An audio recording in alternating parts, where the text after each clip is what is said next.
சீரியல்களின் full எபிசோடுகளை Sun டிவியில் ஒளிபரப்பான உடனே எக்ஸ்க்ளூசிவாக சன் நெக்ஸ்டில் மட்டும் ஃப்ரீயா பாருங்கள். யாருங்க? ஈரோடு R2 போலீஸ் ஸ்டேஷன்ல இருந்து கால் பண்றோம். TN 33 BV 1546 உங்க கார் நம்பர் தானே சார்? நான் பேசுறது கேக்குதா இல்லையா? கேக்குது சார். நீங்க என்ன விஷயமா கால் பண்றீங்கன்னு தெரிஞ்சுக்கலாமா? இப்ப கொஞ்ச நேரத்துக்கு முன்னால ஸ்கூட்டர்ல வந்த ஒரு பொண்ணை உங்க கார்ல மோதி தள்ளிட்டு நிக்காம போயிருக்கீங்க. அந்த பொண்ணு ஸ்டேஷனுக்கு வந்து உங்க மேல கம்ப்ளைண்ட் கொடுத்துருக்காங்க. அது சம்பந்தமா இன்ஸ்பெக்டர் உங்ககிட்ட விசாரிக்கணுங்கிறாரு. உடனே கிளம்பி வாங்க. ஓகே சார், நான் ஒரு ½ ஹவர்ல வந்துடுறேன். வாங்க சார். சார் இன்னும் ½ ஹவர்ல வரேன்னு சொல்றாரு சார். சரி சரி. பிரச்சனையில இருந்து தப்பிச்சோன்னு நினைச்சோம்ல, இப்ப மாட்டிக்கிட்டோம். என்ன கௌதம் சொல்ற? என்ன நொன்ன கௌதம்னு சொல்ற? இப்ப போலீஸ் ஸ்டேஷன்ல இருந்து கால் பண்றாங்க. நீ இப்ப கார்ல இடிச்சு தள்ளி விட்டு வந்தல, அந்த லேடி போலீஸ் ஸ்டேஷன்ல போய் கம்ப்ளைண்ட் கொடுத்திருக்கா. ஐயோ, அத பத்தி தான் விசாரிக்க இப்ப கூப்பிட்டுருக்காங்க. ஸ்டேஷனுக்கு போய் கம்ப்ளைண்ட் கொடுத்துட்டாளா? இப்போ என்ன பண்றது கௌதம்? என்ன பண்றதுனா, போலீஸுக்கு பயந்து தப்பிச்சு ஓடவா முடியும்? நேர்ல போய் ஆஜராகி நடந்த விஷயத்த சொல்லி எந்த பிரச்சனையும் இல்லாம கேஸ முடிக்கிறதுக்கு என்ன வழின்னு பார்க்கணும். ரொம்ப எல்லா விஷயத்துக்கும் ஓவரா அடம் பிடிக்கிற ரூபானி. கார்ல வந்தமா, ரொமான்ஸ் பண்ணமா, ஜாலியா இருந்தமா இல்லாம கார் ஓட்டுறேன், அதுவும் ஜெட் வேகத்துல ஓட்டுறேன்னு சொல்லி இப்ப என்ன சிக்கல்ல மாட்டி விட்ட. சாரி கௌதம், இப்படி எல்லாம் நடக்கும் நான் எதிர்பார்க்கவே இல்ல. எல்லாம் என்னாலதான். நானே ஸ்டேஷனுக்கு போய் நான் தான் இந்த ஆக்சிடென்ட் பண்ணேன்னு சொல்லிடுறேன். உனக்கு எந்த பிரச்சனையும் வராம நான் பாத்துக்கிறேன். அம்மா தாயே, நீ ஸ்டேஷனுக்கு போனா அதுதான் எனக்கு ஒரு மிகப்பெரிய தலைவலியா மாறும். இந்த ஆக்சிடென்ட்டை நான் தான் பண்ணேன்னு போலீஸ் கிட்ட சொல்லி இதை நான் வேற மாதிரி டீல் பண்ணி முடிச்சுக்கிறேன்.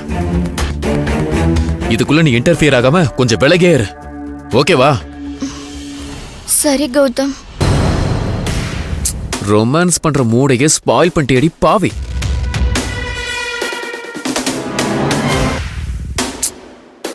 சரி, நீ ஒன்னும் worry பண்ணிக்காத, நான் பாத்துக்கிறேன். போற வழியில உன்னை டிராப் பண்ணிட்டு நான் ஸ்டேஷனுக்கு போறேன். இங்க பாரு, ப்ராப்ளம்லாம் சால்வ் ஆனதுக்கு அப்புறம் நம்ம ரொமான்ஸை கண்டினியூ பண்ணிக்கலாம். ஓகேவா பேபி? Okay baby. வாலு வாலு வாலு.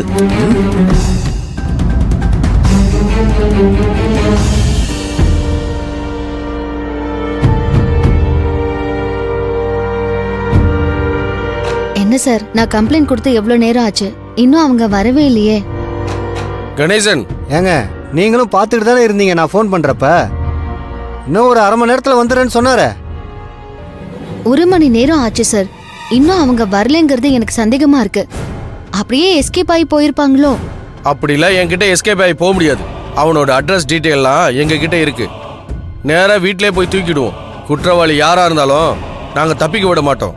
நம்பிக்கையா இருங்க. Okay sir. கணேஷ் சார், திரும்ப அவங்களுக்கு ஃபோன் பண்ணுங்க. சரிங்க சார்.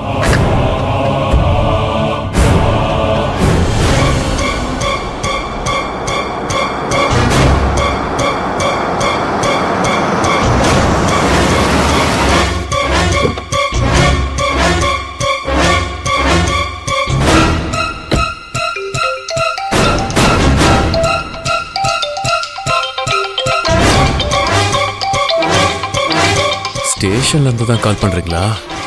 உள்ளதான் வந்துட்டு இருக்கேன்.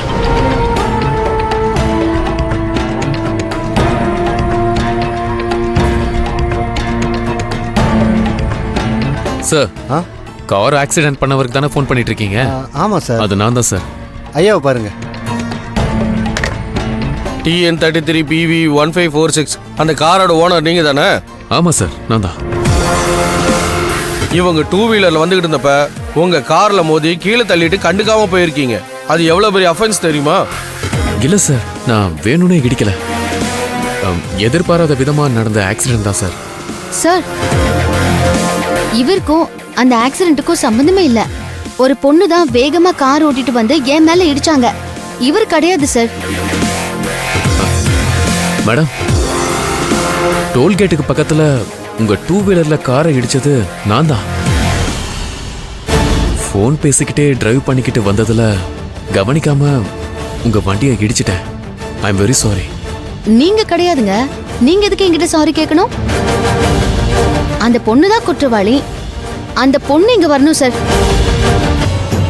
ரூபா தான் இவங்களை கார்ல இடிச்சான்னு கரெக்டா இவங்களுக்கு ரெஜிஸ்டர் ஆயிருக்கேன். அதனால தான் அவ வந்தாகணும்னு இவங்க அடம் பிடிக்கிறாங்க. ரூபா வந்தானா நமக்கு தான் சிக்கல். இவங்களை எப்படியாவது சமாளிச்சு இந்த கேஸை வாபஸ் வாங்க வைக்கணுமே. என்ன பண்றது? நான் எதுக்கு மேடம் உங்ககிட்ட போய் சொல்லணும்? என்ன நம்புங்க. நான் தாங்க காரை டிரைவ் பண்ணிட்டு வந்தேன். நான் என் 2 கண்ணால பார்த்தேன்.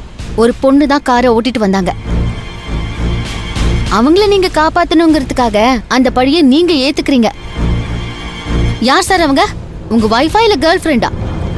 மேடம், நீங்க அனாவசியமா பேசுறீங்க. நீங்க சொல்ற மாதிரி எனக்கு ஒய்ஃபும் கிடையாது, கேர்ள் ஃப்ரெண்டும் கிடையாது. நான் செல்ஃப் டிரைவ் தான் பண்ணிட்டு வந்தேன்.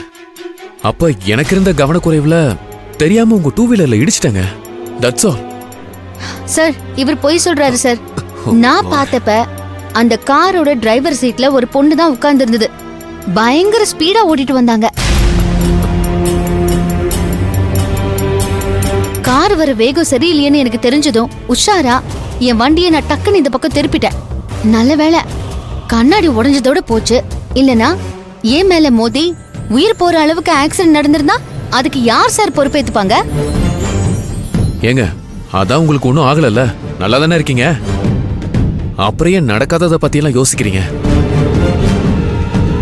இங்க பாருங்க, நடந்த ஆக்சிடென்ட்ல உங்க டூ வீலர் கண்ணாடி உடைஞ்சிருக்கு. அதுக்கு எவ்வளவு செலவாகும்னு சொல்லுங்க, நான் பணத்தை கொடுத்துட்றேன். அப்படி இல்லையா உங்களுக்கு புது வண்டி வேணும்னாலும் சொல்லுங்க, நான் வாங்கி கொடுத்துட்றேன். சார், நடந்த ஒரு சின்ன விபத்துக்கு இவங்க என்ன கேக்குறாங்களோ அதை நான் பண்ணி கொடுக்க தயாரா இருக்கேன் சார். நீங்க கொஞ்சம் பார்த்து பேசி இந்த கேஸை முடிச்சு விடுங்க சார். இவர் தான் உங்களுக்கு புது வண்டியே வாங்கி தரேன்னு சொல்றாருல, உங்களுக்கு சம்மதம்னா சொல்லுங்க, நானே அதுக்கு சாட்சியா இருந்து உங்களுக்கு வாங்கி தர ஏற்பாடு பண்றேன். சார், இவர் பணக்கார விளையாட்டு விளையாட பாக்குறாரு சார். அதுக்கெல்லாம் மசீர ஆள் நான் கிடையாது. எனக்கு புது வண்டி வேணும்னா நானே வாங்கிப்பேன். இந்த ஆக்சிடென்ட காரணம் காட்டி இவர்கிட்ட பிச்சை எடுத்து பொழைக்க வேண்டிய அவசியம் எனக்கு கிடையாது. நானும் சுயமரியாதையோட நல்லா சம்பாரிச்சிட்டு இருக்கேன்னு இவர்கிட்ட சொல்லுங்க சார். ஐயோ, இந்த சப்ப மேட்ருக்கு உடம்பு புடியா பிடிச்சு உலுக்கி எடுத்துக்கிட்டு இருக்காளே.